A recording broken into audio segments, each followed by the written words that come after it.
There's a special kind of pride that you feel deep down inside, a strength that seems to thrive in Lima, Allen County. The American way of life, to get in gear and do what's right. An unbreakable forthright link called real American strength. Lima, Allen County, real American strength.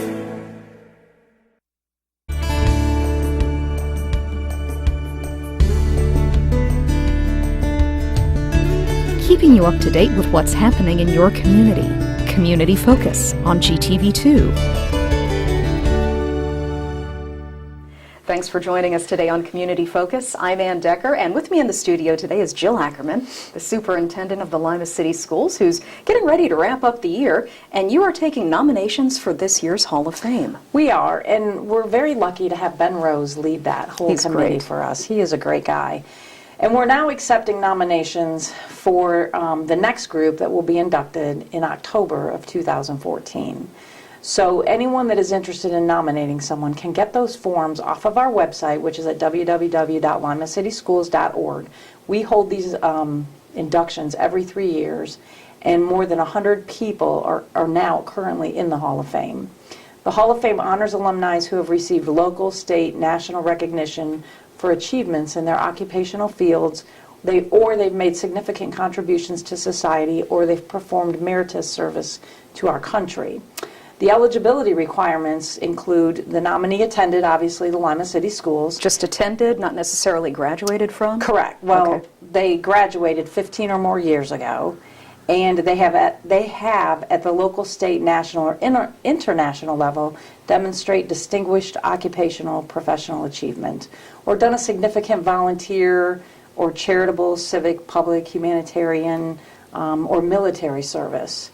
And they must be a person, of course, of excellent character, because we want them to be role models for our kids. That goes without saying. So we're going to hold that induction ceremony on Thursday, October 23rd of 2014. And then typically what we do is we have them come in and they spend the day with our kids, and they talk to the students, and the students are able to talk to them. And so we're able to sort of use them as role models also. And so our kids can kind of see, here's what I could do, you know, and as I move on out of high school. So we're very lucky to have a Hall of Fame. We're lucky to have the committee that works so hard on it.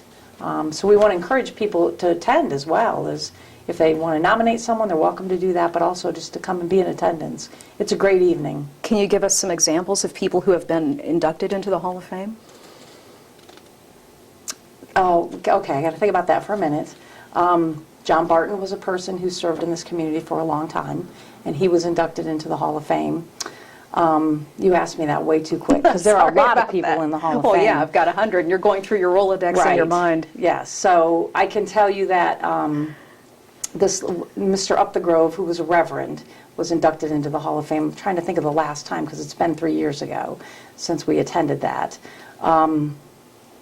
There are a lot. They're all on display in the cafeteria of the high school as well. Okay, and they can get nomination forms from your website? Yes, from the website. When do they have to have them turned in? Well, those are being accepted now, and they are going to be available through July. Okay. So, but the sooner the better. Don't wait. The committee, do it now. There's a selection committee that's separate from the actual Hall of Fame committee, so they'll be getting together to start to review things. Okay. Other big news from the city schools this week is you've got kids going off to, well, it's not the moon buggy competition anymore. It's what is it? Right. Now it's called the Rover Challenge. Okay. And the reason for the change in the name, because we're all used to moon buggy, is because NASA wanted to make this competition more similar to life on Mars or life on other moons rather than just our moon that we know. So they've changed the course a bit, and that is going to take place in Huntsville, Alabama, and it's going to happen this week. It's going to start on, our kids are going to get down there on Friday, and they're going to get down there on Thursday, and they're going to practice on Friday and race on Saturday.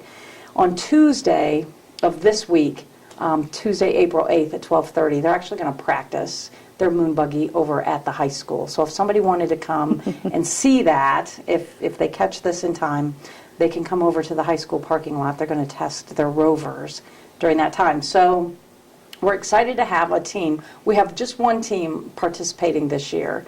Cassie Bicknell spoke about it on the noon edition on Friday about her experience, and she is actually the person in the front who steers, and then you have a person in the back who's kind of the power.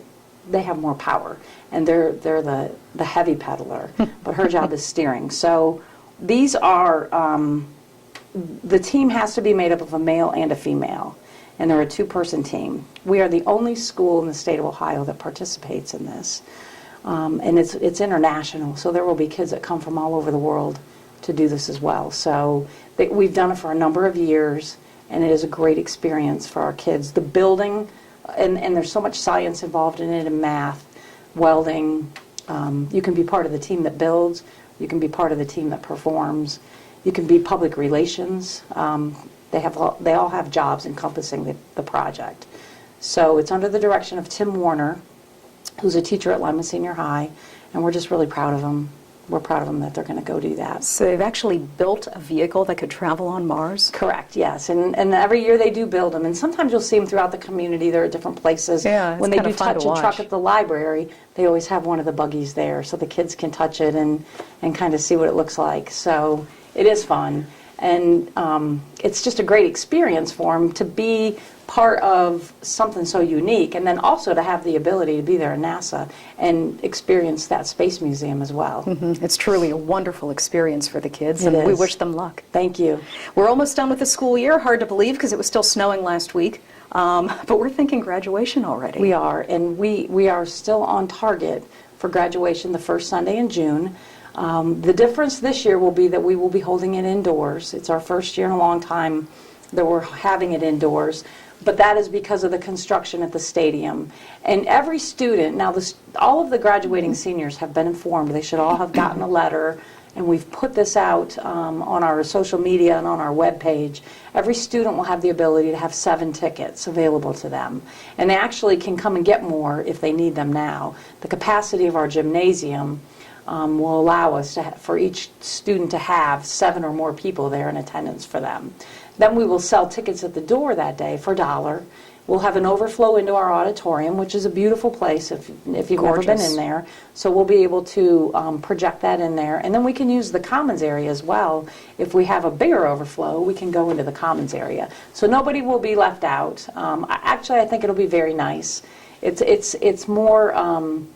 when we do convocation in there, it always feels a little more personal because we're closer and you can really see the kids. I think the parents can see the kids a lot easier too. And they're on the sides, which make it a lot easier than looking at the backs of them. So I think it will be nice, and air conditioned if it happens to be hot. When you're not crossing your fingers about the weather. Right, and heated if it happens to be cold. Right, and we don't have to worry about the rain. So it'll be different, but it will be very nice. Okay. Yeah, it'll be very nice. We'll be rolling out the red carpet. If people want more information about graduation or anything else going on in the city schools, give us your web address. www.limacityschools.org. They can like us on Facebook and follow us on Twitter. Our website, our new social communication person has just developed a new website for us. We'll be launching that here very soon. So soon you'll go to that same URL and see a completely different web page that will be much more user-friendly and much more up-to-date and current. Well, that's exciting. With student-made banners and stuff that the kids have developed, too. That's great. And a new logo. Well, we're Yes. looking forward to it. It's exciting. All right. Yes. Thanks for coming in today. Thank you for having me. You're welcome. Jill Ackerman from the Lima City Schools. We'll get a parks update right after this on GTV2. We're not doing well, Allen County. Almost 70% of our adults are overweight. And close to 40% of our children. We eat the wrong foods. We smoke too much. We don't exercise nearly enough. We can do better.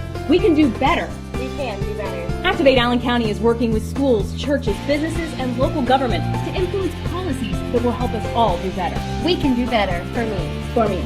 For all of us. Join the effort to help Allen County do better by going to activateallencounty.com. Paid for with funding through a grant from the Centers for Disease Control and Prevention. Help keep the youth of Lima safe by donating to Lima Safety City today. Hello, I'm Chuck Eichelberger from the Lima Noon Optimist Club. Safety City is a very important part of the Lima community. The Optimist Club is renovating Safety City and it needs your help. Donations can be made by going to the website limasafetycity.org. You can also send a donation to Lima Noon Optimist Club, P.O. Box 428, Lima, Ohio 45802. Help keep the youth of Lima safe by donating to Safety City today. Come and discover Art Space Lima right here in downtown Lima. We're a world-class art gallery featuring works by local, regional, and national artists throughout the year. Beautiful works of art of all kinds, traditional and contemporary paintings, photographs, ceramics, and sculpture. Come and shop the beautiful and unique items for sale in the gift shop. We offer workshops taught by award-winning instructors so you and your kids can explore your creative side. Come and see what you've been missing. Discover Art Space Lima today. We're back on Community Focus. I'm Ann Decker, and this is Rick Stolle. He is the head of Lima's Parks and Recreation Department. And finally, we're moving into the parks, getting ready for the baseball, the softball, and everything else. We are. We're very excited about the opportunity to get in now. If we just get the moisture to dry up just a little bit. Good luck. Yeah. We're trying to get the winter off the parks as much as anything. And what a, it's just one of those times of year that we've grown to understand we just have to deal with as best we can. And so, while the softball and baseball, schedule is going to be starting here the first week of May, it gives us, a little under a month to get everything dried out and prepped and ready to go. We've started already, and 2 steps forward, 1 step back, but that's okay. We're moving in the right direction. But we're excited about our youth baseball and softball signups. Those are complete now, and the teams are being formed. Uniforms are being ordered. All the things that come along with that, schedule being laid out. So Brett's been very busy trying to put all that information together so we can get it back to the entities and get the 22 plus teams in each division schedules and ready to go. So it'll all roll out here in the next 2 to 3 weeks, and the teams are going to start practicing this week, weather permitting, and so we're well underway. That's all of our planning through the winter months is ready to go. So just a matter of engaging the kids and the coaches and the facilities and making all that come together, which we'll do. I know you will. It always comes together in the end. It's like it has a life of its own. It does. It just kind of sits there and all of a sudden, boom, it's out. So. Jill Ackerman was just here right before you, and she was talking about graduation, which is practically upon us as well. But that brings to mind the summer playground program, which immediately follows. It does. It's right behind us. We have spent the last 2.5 weeks interviewing our staff or candidates to join the staff for this year, and we're through that process. We're trying to make now we're going to put our recommendations together and select the best of the best that we can. We've had close to right at 100 folks applying for the positions that we have available for the summer across the board, but it truly is, each year I'm just amazed at the local talent that is available to us and our programming that then benefits the people of Lima and the Lima community. So we take it very seriously. We spend a lot of time going through that process, and it does. It takes. That's one of those items that just takes a lot of time and follow through. And as you know, because you're pairing up people, you're setting them up for success. It's what we want to do. So because if we don't do it correctly up front, there's just too many things, variables that we couldn't control at the end. So it's very important that we put our time and energy and attention to making this, the best we can be, with this process. So truly is a time-consuming yet very rewarding opportunity for Lima. When should mom and dad be thinking about signing up their kids for the playground program? That's a great question. We are in the process. We usually do it the first Saturday in May or thereabouts, depending on. We've been kind of waiting on Jill and her team to when's school going to end. When's it going to stop snowing? What is the bottom line on the calamity days, and when are we going to be able to roll out our opportunities, to do our orientation with our staff? But the program right now is sign up is looking for the first part of May. Mm-hmm. We just ask people to kind of watch the media. Well, you'll be back before then. Sure, we'll announce it out, and we'll get it out in the local media and then on our Facebook page and on our city website as well. So we tell folks it's usually the first part of May, but we'll do a Saturday morning where folks will come in, sign their kids up, and then we'll we'll get them taken care of. But again, a lot of activities planned for that program this year, some field trips and guest speakers coming in. And each year, while it is a challenge to us to raise the bar and make it a little bit better, or to build on where we left last year, it is the mission of our team to do that. And we're going to do that again this year. I really believe it. You mentioned your Facebook page. Is that a great place to get updates? It is. It's you know, it's with any Facebook page, it's really difficult to keep it updated, keep it current. But Kate does a terrific job of doing that for us right now, and we're going to continue to post things there for people to pay attention to, but also our city website. Just go on and you'll see information there, and that's where a lot of our applicants got their forms downloaded while they were away at college or at home here during their high school days, and just typed it up and sent it in. So it's a process it's a great tool for us, and or they can just give us a call, at the office as well to check out what the old-fashioned way. Yeah, to check out when those are going. Then we'll be out in the schools and pass those forms out as well. So first part of May to remind people, but they should start paying attention to getting them signed up for the playground program. Okay. The last few weeks we've been hearing about the AEP challenge. Is that still going on? It is. We're moving forward. It's going a little slower than anticipated in my mind, but again, just a reminder to the community to look at our website. You can go online and take the AEP challenge for residents of the city of Lima, or do an online checkup. Doesn't cost you a dime. Answer a few questions on your AEP account, talking about what type of, how old your furnace is, or your water heater, what kind of windows, double hung, single pane, blah, blah, blah. But the bottom line is you put in information, then the program will actually kick out an energy audit